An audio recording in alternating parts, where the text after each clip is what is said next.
اللہ تبارک و تعالیٰ کے نام سے شروع جو بہت بڑا مہربان اور نہایت رحم کرنے والا ہے۔ ناظرین محترم، اللہ تعالیٰ نے قرآن مجید میں ارشاد فرمایا، جس کا ترجمہ ہے، اور جب زمین کو تھر تھرا دیا جائے گا اور زمین اپنے دفینے باہر نکال دے گی، تب انسان کہے گا کہ اس زمین کو کیا ہوا؟ چنانچہ جس دن زمین اپنی خبریں اللہ تبارک و تعالیٰ کو پیش کرے گی۔ پیارے دوستو، اس آیت مبارکہ سے ہمیں پتہ چلا کہ زمین بھی بولتی ہے۔ اللہ تعالیٰ نے اسے قوت گویائی بھی عطا فرمائی ہے۔ لیکن دو موقع ایسے آتے ہیں کہ جس پر زمین بھی روتی ہے۔ پیارے دوستو، وہ دو موقع کون سے ہیں جس پر زمین روتی ہے؟ آج کی اس ویڈیو میں ہم اس کے متعلق قرآن و حدیث کی روشنی میں بیان کریں گے، لہٰذا آپ سے گزارش ہے کہ آپ ہماری اس ویڈیو میں آخر تک ملاحظہ فرمائیے اور سمجھنے کی کوشش کیجیے۔ اللہ تعالیٰ نے زمین و آسمان جو بھی چیز پیدا کی ہے، ان کو سننے اور بولنے کی صلاحیت عطا فرمائی ہے۔ ہر چیز اپنی زبان کے اندر اللہ پاک کے ذکر کے اندر مصروف ہے۔ ایسی تمام چیزیں جو اللہ پاک نے پیدا کی ہیں، جب ان کو کوئی چیز عطا کرتا ہے تو وہ اس پر شکر بھی ادا کرتے ہیں، اور جب ان کو کوئی تکلیف پہنچتی ہے تو وہ اس کا بھی اظہار اللہ تبارک و تعالیٰ سے کرتی ہیں۔ لیکن یہ ایک الگ بات ہے کہ اللہ تعالیٰ نے ایسی آوازوں کو پوشیدہ رکھا ہوا ہے۔ پیارے دوستو، اگر زمین ہی کو لے لیا جائے تو زمین بھی بولتی، سنتی اور خوشی غمی کا اظہار کرتی ہے۔ نبی کریم صلی اللہ علیہ وسلم نے ارشاد فرمایا، دو موقع ایسے ہیں کہ جن پر زمین بھی روتی ہے۔ پہلا موقع یہ ہے کہ جب کسی کا ناحق خون بہایا جاتا ہے اور مقتول کے خون کا قطرہ زمین پر گرتا ہے تو زمین پکار اٹھتی ہے، الہی مجھے اجازت دے کہ میں قاتل کو ابھی نگل جاؤں۔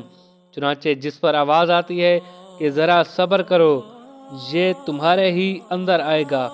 دوسرا موقع یہ ہے کہ جب زانی زنا کے بعد غسل کرتا ہے تو پانی کا جب پہلا قطرہ گرتا ہے تو زمین و زار و قطار رونے لگتی ہے اور عرض گزار ہوتی ہے کہ الہی مجھے اجازت دے تاکہ میں اسے نگل لوں۔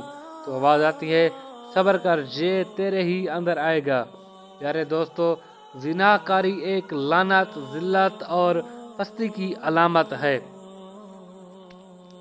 اس کا مرتکب وہ شخص ہوگا جس کے دل میں خوف خدا اور عذاب آخرت کا ڈر ہو۔ آیات قرآنیہ اور احادیث نبوی کے پاس رہو، اپنوں اور غیروں میں ذلت اور رسوائی کا اندیشہ نہ ہو، اور وہ نہایت ہی بے شرم کہ جس کی انسانیت حیوانیت سے مغلوب ہو چکی۔ قرآن کریم میں زنا تو کیا، اس کے قریب جانے سے بھی منع فرمایا ہے، اور فرمایا، بدکاری کے پاس نہ جاؤ، بے شک وہ بے حیائی اور بہت ہی بری راہ ہے، جنہیں زنا کا بھی اور دوسرے مقاصد کے اعتبار سے بھی تر ہے اور ہزار بار لائق مذمت ہے۔ افراد کی روحانی پاکیزگی اور اخلاقی طہارت کے معافی ہے۔ پیارے دوستو، روحانیت کے چہرے پر زنا ایک بدنما داغ ہے، جسمانی اور معاشرتی اعتبار سے بھی قابل نفرت ہے۔ حضرت ابو ہریرہ سے روایت ہے کہ حضور کریم صلی اللہ علیہ وسلم نے ارشاد فرمایا، جو عورت کسی قوم میں اس کو داخل کر دے جو اس قوم سے نہ ہو، یعنی زنا کروایا اور اس سے اولاد ہوئی، تو اسے اللہ کی رحمت کا حصہ نہیں ملے گا۔ اللہ تبارک و تعالی اسے جنت کے اندر داخل نہیں کرے گا۔ اور حضرت عبداللہ بن عباس سے روایت ہے کہ رسول صلی اللہ علیہ وسلم نے فرمایا، جس قوم میں زنا اور سود زہر ہو جائے تو انہوں نے اپنے لیے اللہ کے عذاب کو حلال کر لیا ہے۔ حضور کریم صلی اللہ علیہ وسلم نے فرمایا، زنا سے 6 باتیں ظہور ہوتی ہیں، 3 دنیا کے اندر اور 3 آخرت کے اندر۔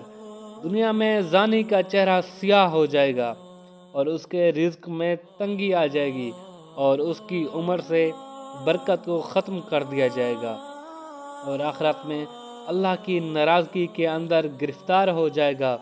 اور حساب و کتاب کے اندر سختی بڑھتی جائے گی اور عرصہ دراز تک دوزخ کے اندر رہے گا، بشرط یہ کہ ایماندار ہو، ورنہ ہمیشہ ہمیشہ اس کا ٹھکانہ دوزخ ہی ہوگا۔